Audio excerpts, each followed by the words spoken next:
Next up is Uruk. Nunfought only bodyguards. Okay, we have royal guards.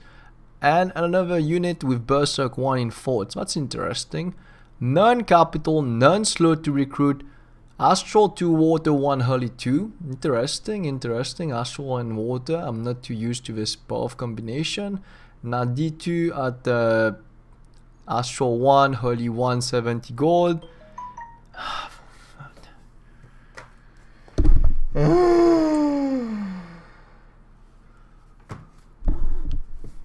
Sorry. Now D2 at Astral 1, Holy 1 and 70 gold. Nin at 75 gold for Holy 1 and 100% pick at Water, Earth, Astral and Nature. The Gala that we already know at Nature 1, Holy 1, Elegus Spell Singer at 75 gold. The Ashipu at Astral 1, Nature 1, which is a Disease Healer 1. The Ishib is Water 1 and Holy 2, 100% Air, Water, Earth and Nature. Okay. They seem to cover a lot of paths, but I don't see anything very high except for Nature and Earth, and maybe a 2 in Astral so far. I haven't seen it. Yeah, 3 in Astral over there. No. And Diku Shaman, 2 recuperation points, alas, but 2, what do you mean? Oh, 2 recruitment points. That's probably what it means, 2 recruitment points. Earth 1, Nature 2, Beastmaster. And then there's an Astral 1, Nature 1, 100% of a pick in Air, Water, Earth or Astral. 10% in Air, Water, Earth or Nature. Fortune Teller 50%. Okay. Construction for Nature 1 national item but summons a Buffalo. Size 4 Trampler Berserk 2 lowish protection. That's interesting. A national item that helps you summon a Buffalo pretty much will, well, they're already too big on the battlefield, which gets them overwhelmed all the time by smaller units. A bull will help to deal more damage since the only thing they were good at in early age was basically tanking. The only successful thing I've been able to do, if I think of, in Uruk, I didn't experiment much with them, was I took, I think, a Earth and Nature Major Bless, and I proceeded to expanding with Enki's Chosen. Those guys were actually not too bad. They did a respectable job expanding, and that's pretty much about it, though I found the nation pretty lackluster. Maybe it's a bit too niche to me, but I didn't find them that useful, so it's good to hear that they'll have tramplers, because if I had tramplers, those guys were good front lines, not dealing enough damage, bro. That's the definitive truth. Maybe the tramplers definitely help them have more weight and firepower. Next up is Yomi, everyone's favorite demon early age nation. The Onis are now free spawn with the right dominion, which is when you have turmoil and unrest and etc. They don't have any gold maintenance. That's great. They used to make you bleed money. They cannot be recruited normally. That might be a disadvantage because I'm guessing it will depend on your dominion and the skills, and I don't know how fast the new skills spread.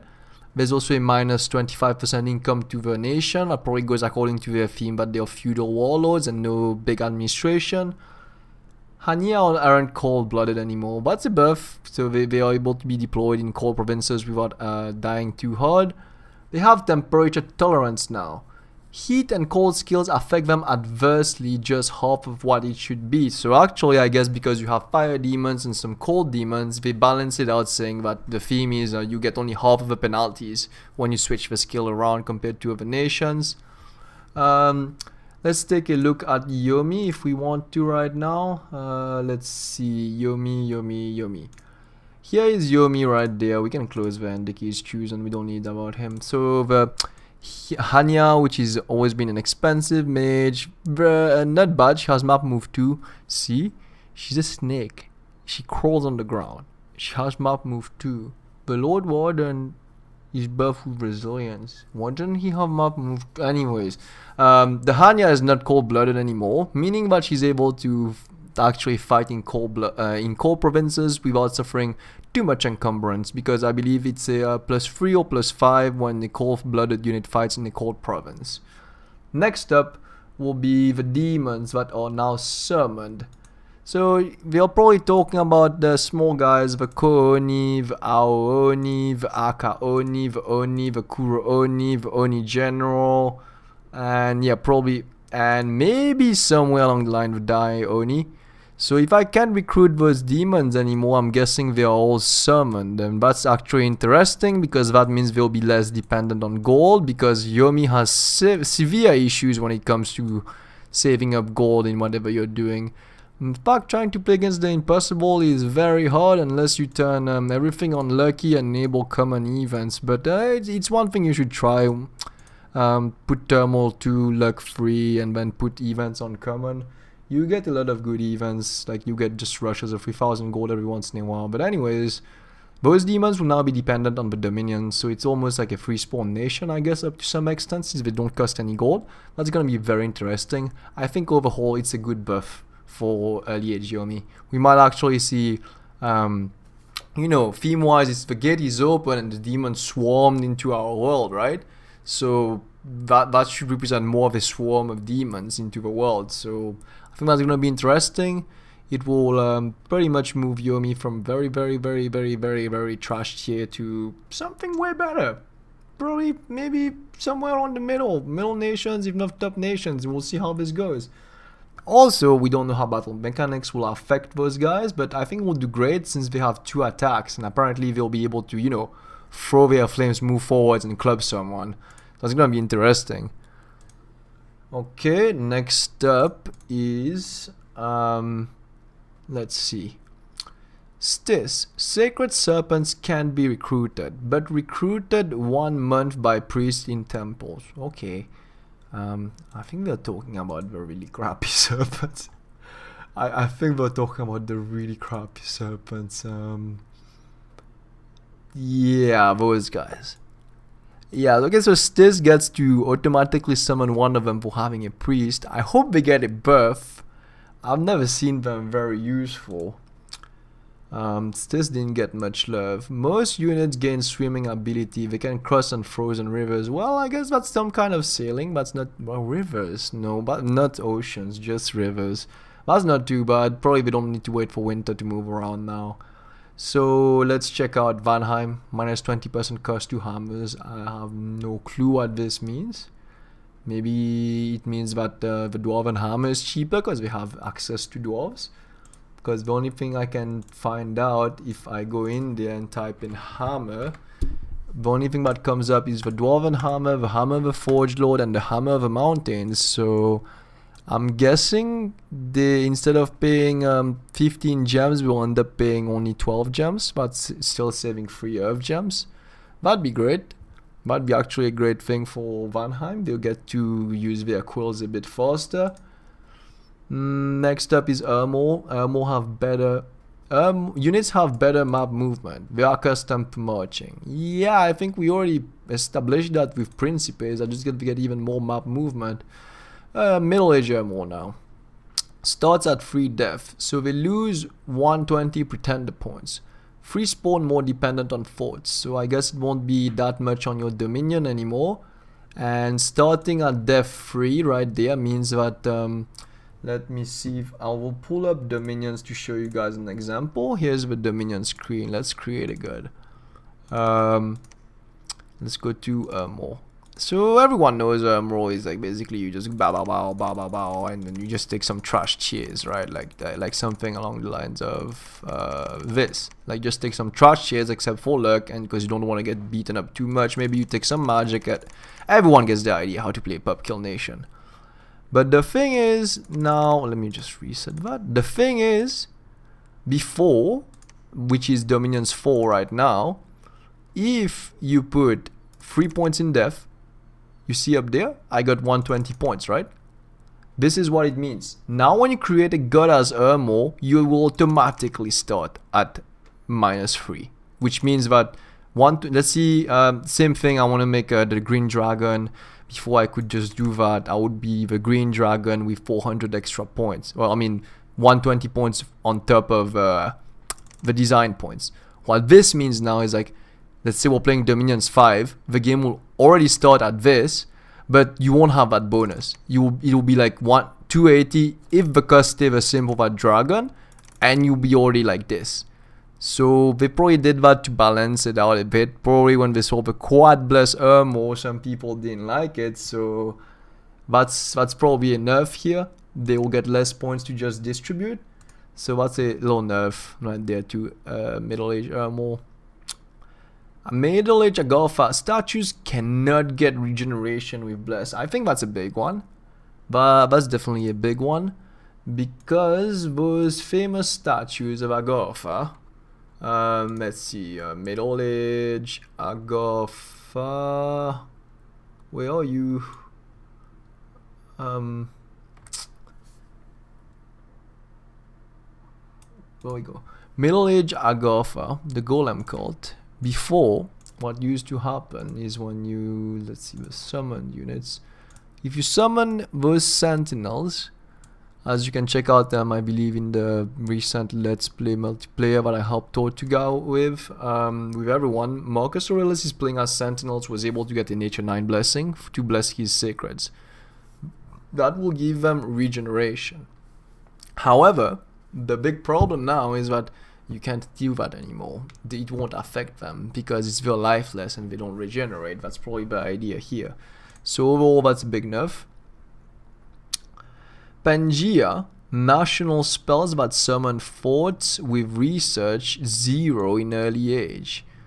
4 to 5, don't remember. Okay, but the guy says he doesn't remember. Okay. Pangaea gets a national spell that summons fort at research 0 in early age, and for middle age and late age it's about research 4 or 5. He doesn't remember which one, so that's good. On top of Palisades, Pangaea gets to just drop buildings, probably a variation of summon living castle or like kelp castle, like those castle spells. Wizard's Tower, instantly build a castle in 1 turn. That's probably one of those type of spells. National Pangaea summon forest only enchantment 5 national 4 25 nature gems 3 mage with 3 nature innate spellcaster, and summons I think it's a something 3 dice 6 dominion something battle summon. I'm sorry, I don't really know how to read that. Every time Sam explains me and someone else I forget. So that means that they'll be summoning harpies. I don't know if it's once per turn or it keeps summoning every turn, but I think that's going to be really interesting for Pangaea right here. So let's keep moving on down. So middle-aged Elm, they have magical armor on troops and magical shields with higher protection but are harder to break and damage. Okay, this means it's harder to like just cast something like destruction on them to destroy their armor. There is no hard cap of 100 units a turn, but the new recruitment systems means they usually recruit much less. I hope that's a balancing thing they did to Zilbaba, because it's very OP. Galas also have spell of singing. That's basically the unit in right now. Let's see, we can just type in Gala. Why can't I find any Gala inside here, man? It's so annoying sometimes. Probably the Gala has 2L or something like that in their name. No, I did type Gala but it didn't show up, whatever. So I'm guessing that spell singing will be nature 1, or yeah, nature 1 spells, since she has it too. Or maybe spell singing affects all the spells that they can cast. That's what I'm not sure. That's what we need to confirm once this starts out. Now let's move down to Chen-Chi. Chen-Chi gets national magic item, a sword and an armor that only cost him 4 gems to make. Bender, reincarnation works for troops too, so troops can get reincarnated as less awesome units, I guess. Max reincarnation chance is 50 for commanders, 5 for the white ones, 10 for the tiger riders. I wonder how the tiger riders will reincarnate. That's gonna be interesting to check out. As for Kalaisa, Guyaka generals are not slow to recruit anymore. So let's check what is a Guyaka general. Okay, I think we're having an issue here. It's not, well, that's not an emerald card, whatever. So that guy is not slow to recruit anymore. There's probably a general version of it, but it seems that the filter is not working too well right now. So Kalaisa, LEH Kalaisa.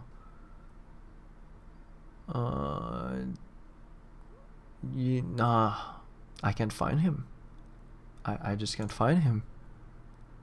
Guyaka. Yes, that's a unit. It must be a commander version of you. Guyaka General, there we go. So that guy is not slow to recruit anymore, but I think he's still cap only. I don't think he's cap only. That might potentially mean that there will be even better commanders, or can even be used as temporary thugs for Kalaisa. We don't really know what this means. I think that's definitely a buff. Sith nations get a national item. That's actually a buff to a Ryu, Tiananug, maybe man. They will get a national item called Shield Leg. Construction 0 gives you luck and retinue of 1 sprite. Okay, I guess it's handy for assassinations or something along the lines of that. Elm gets national items like black halberds. Oh, that's cool. You can actually make the black halberds. Let me show you guys this, right? So black, no, not Lord. Templar, yeah. No, it's not Templar. Black Guardian, yeah, Guardian. It's not Guardian? I think it's just Guardian. Not Ghoul Guardian. Okay, whatever. We can use the Ghoul Guardian as an example. So the Black Halberd, if everyone remembers correctly, it's a very strong item, but when you use it against a Sacred, it does a similar AF effect splash, just like Firebrands, but deals 15 fatigue damage. So basically doing that against a bunch of Vans means they'll fall unconscious very fast and you get to just wipe them out. That's interesting. That's probably gonna be used on thugs to counter SCs, I believe, or even Sacreds. They get a discount to Black Shield, Black Steel Shield and Copper Arms. Okay, that's interesting to know. Marignon gets a discount of a Flambeau. We don't know by how much. For German, Ryujin 20% cheaper. It has a Dragon Pearl. Oh, that gives him 1 Water Gem for battle. That's not too bad. I always wish they made those guys a little bit more special. So Ryujin. So there we go. We have the guy right there. The Ryujin is a recruitable that you can get as late age German. If you go underwater and build a fort, you're able to recruit those dragon guys. And I think they're really very cool casters at free water and possible path at 2 fire or 2 air or 2 earth or 2 nature and another 10%. So I always thought that those guys were pretty cool and strong casters. Very expensive, but at 355. I believe they are getting their cost reduced by 20%. So that means that'll be only about 70. That'll be around 290, 280, something along the lines of that. But that'll be a bit cheaper, just like a strong mage. And the Dragon Pearls is probably a version of a Fire Energer. Lastly, for Vanaras, it seems to be a nerf. Chud Herdman are more expensive. So okay, let's check the Chud Herdman. Yeah, so those guys basically got a small nerf. They are a very strong unit. I recommend anyone who uses Vanaras to use them because they're dual wielding together with Berserk and Ambidextrous is just great. They expand so fast, and unlike I think it was early age Vainheim, one of the early age Vainheim has a dual wielding sacred units. He's way better because he has a map move of 2. So not only they are very strong units, but they also have map move. Just make sure someone catches the arrow for them, and once they reach the front line, they'll just decimate any enemies in front of them. So that is a buff. I'm not really surprised by it because yeah, he was just a bit strong, a bit of a strong unit. Because Vanaras has everything. It has research. It has like recruit everywhere units, compared to Vainheim and the other Scandinavian nations.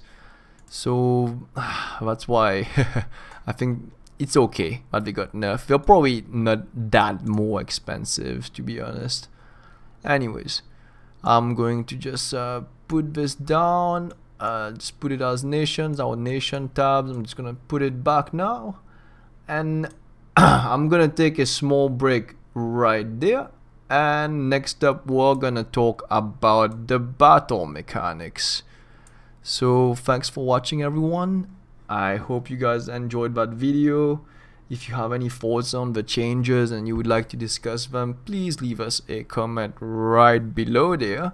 Otherwise, give us a like and subscribe to the channel to keep updated on Dominions 4 content. We'll just try to get them out as we can. That being said, thank you for watching, everyone, and see you on the next part.